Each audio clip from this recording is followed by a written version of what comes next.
Porcio here, the @TopVelocity #pitching tips show. Been doing this for a while, but we haven't put one out in a while. So we're excited to do this, and we need more questions from you. So if you have a question, put it in the comments below. If you find this on our social media, put it there. Put #pitching tips so we know it's a question you want answered on the show, and we'll answer it on the show. So I have a few here we're gonna go through today, but hope to get to your comments next time. First comment here. Not sure if you read these at all. Obviously I do. It says, any drills for keeping shoulders closed until foot plant and/or for keeping the front foot closed until almost foot plant. So basically this is, how do I stay closed? Well, think about it. When we start pitching, we already are closed. So it's just saying, when I move forward, how do I not open is really what you're saying. Well, we do want one thing to open. We want the pelvis to open, but we don't want that to open until just before we land. And of course, at landing, we want the shoulders to be closed. So then we'll get the result of hips open, shoulders closed. And we call that hip to shoulder separation. So let's be more specific. How do we open the pelvis into landing with a lot of power and keep the shoulders closed so we can optimize hip to shoulder separation? That's the better question. And the key is, if I try to open my pelvis early, I'm gonna have a much harder time of keeping the shoulders closed at landing. If I can wait to the last minute to open my pelvis and open it super fast, good chance my trunk delays, gets caught behind, and I optimize hip to shoulder separation. So to do that, it's really learning how to prevent rotation until the last minute before we land, literally the last split second, and have enough power through rotation that the trunk gets caught behind. So that's really learning the lower half. So here's the thing, staying closed is learning the lower half. Really staying closed, because you've already start closed, is learning how to open the hips so fast that your trunk stays behind and stays closed. So, you can sit here and tell your glove not to pull, which is typically what we do when we don't use our lower half well and we have to overcompensate in rotation, and it kills the whole concept of hip to shoulder separation, because the rotational power is coming from the top as opposed from the bottom up, which would work more like a wave or a whip.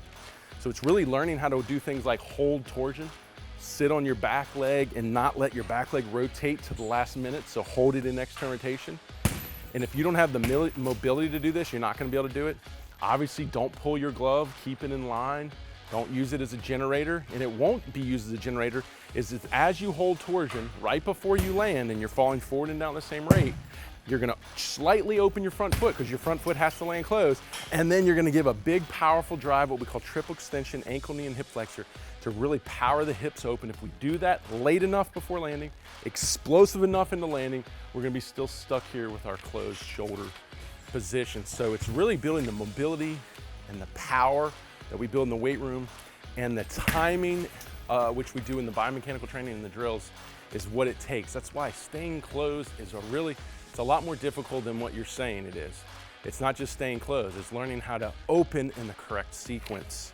And that's the key to that answer. All right, next question. Does the trunk,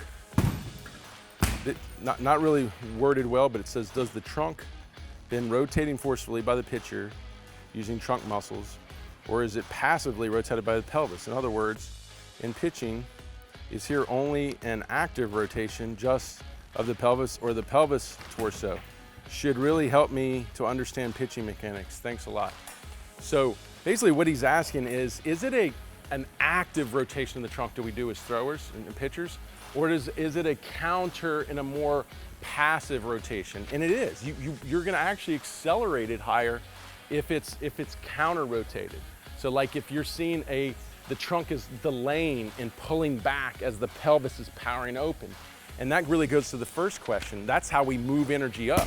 If we move it up using stretch shortening, meaning allowing the muscle to relax and stretch before it fires, we're gonna get an acceleration of energy much more than if we just actively pulled the trunk around, which is what you see with guys that are more aggressive with their glove side. So yeah, you wanna learn how to, when your pelvis powers through and your trunk delays, you wanna learn more how to harness the counter movement, stretch shortening, the passive to an active release of the trunk, and then to the arm, because that's when you start throwing hard.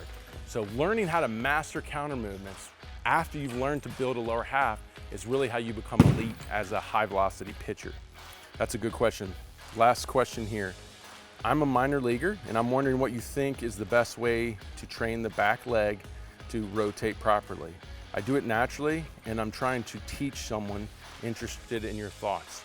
Good question. So what he's going to is back here. Remember when we started the first question, we talked about how you have to hold torsion, you have to delay rotation into landing, so then you can power a real explosive pelvis, which will better pull away from that already closed trunk. So what he's saying is, how do I create that rotation? Well, first off, holding torsion. Holding torsion. As you move forward, your leg wants to go, so holding it back, resisting internal rotation, is coiling and loading up the spinning mechanism of the back leg. So just holding that as I move forward and build energy, once I'm ready to open, I'm gonna get a little spring in rotation of the femur. Also too, if my shin is linear, somewhere down to my, pointing to the target to my front hip as I'm holding torsion, when I open and push and kick my ankle specifically, that's gonna force energy through the spinning pelvis, and then you're gonna get a lot of through the spinning femur, you're gonna get a lot of femur rotation into landing, and the femur rotation is one of the best mechanisms to drive pelvis. It's not everything, because I can just sit here, I can turn my femur here and I get a little pelvis rotation, but I get optimal pelvis rotation when I turn my femur and I extend my back leg. That's how I get optimal pelvis rotation. So it's that combination of coiling and torsion, unloading into landing to get femur rotation, and then extending and pushing through it to pump more energy towards the target, through that to accelerate it, but also push it completely open. That was a great question. So if you have a question, put it in the comments below, hashtag pitching tips, anywhere you find us, we'll find your question, we'll put it on the show, and hopefully we'll have some great questions for you on the next episode. Go.